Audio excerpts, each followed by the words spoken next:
Hey everyone, today we're going to talk about two different types of cadences. It's sometimes helpful to think about cadences in terms of written language. A lot of the time they act as commas or periods.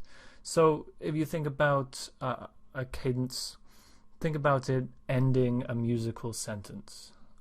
That's going to be the major purpose of a cadence. So let's listen to what we have here and see if we can figure out where the musical sentences end, or at least pause.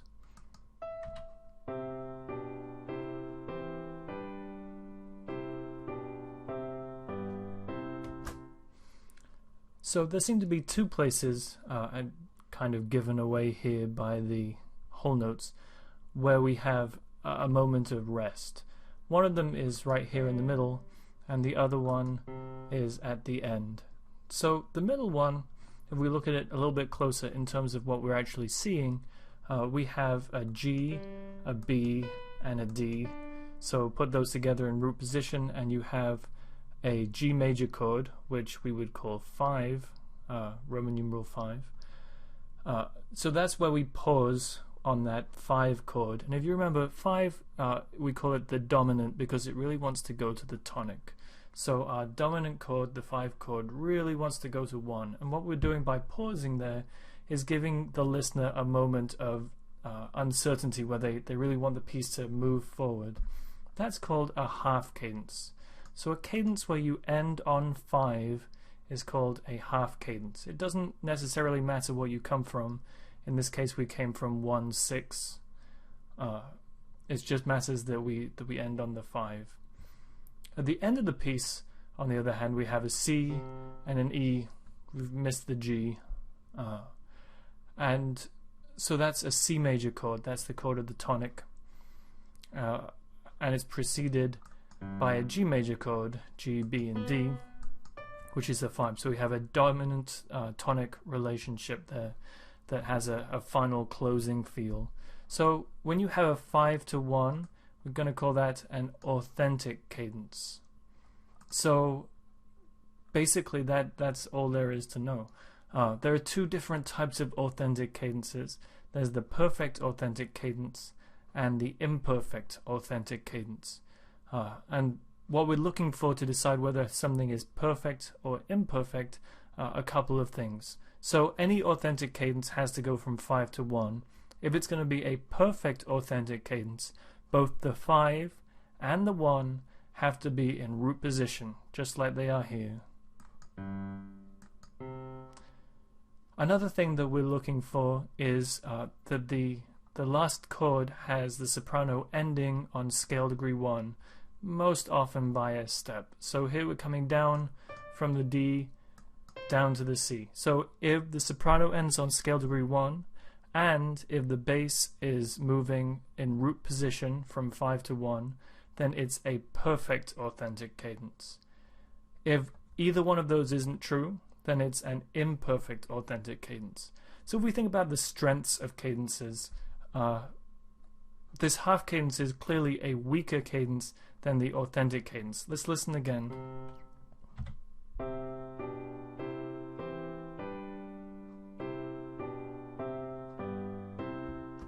So when we get to the end, we feel like it's finished, whereas in the middle, we feel like we want to keep pushing on.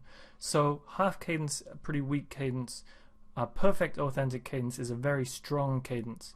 The imperfect authentic cadence, a little bit weaker than the perfect, but still stronger than the half cadence.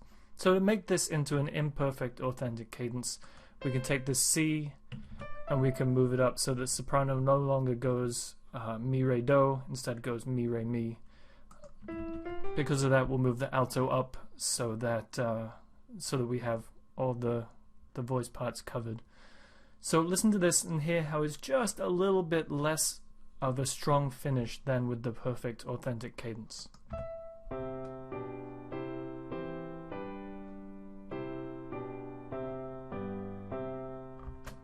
Doesn't feel quite as strong, right?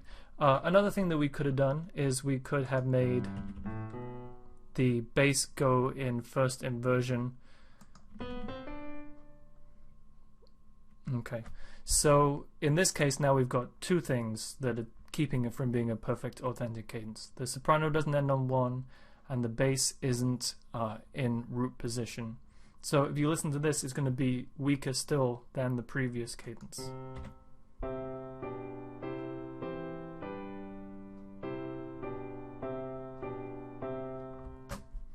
So it almost feels like it really wants to keep going. That's why you see most pieces ending with a perfect authentic cadence and having interior cadences, which just remember are like periods in a sentence, interior cadences that are imperfect authentic.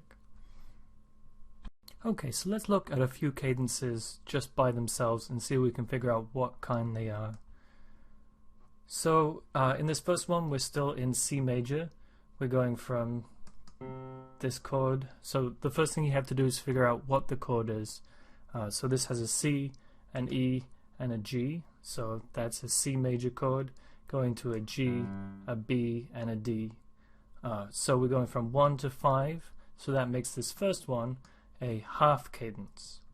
In this next key, which is, that's right, it's A major, we have an E, a G sharp, and a B, going to an A, C sharp, and an E. So it's going from a 5 to a 1, and then we have to think about, is it perfect or is it imperfect? So we check, is the bass moving in root position? So the bass is in root position in the 5 and in the 1, so that's okay. Is the soprano ending on scale degree 1? It isn't, so that makes it an imperfect authentic cadence. Okay, and so for this last one I want you to have a look at it and see what you can figure out. Figure out the key, figure out the chords, and then figure out what kind of cadence. Okay, so hopefully you've looked at it, you've decided it's in G minor, and we have this first chord is a 5 chord, and this next one is a 1 chord. So it's going from 5 to 1, it's in root position, and the soprano ends on scale degree 1, so it is a perfect authentic cadence. Something that's interesting here that you may have noticed is that the leading tone resolves in a different voice. This is called a cross resolution.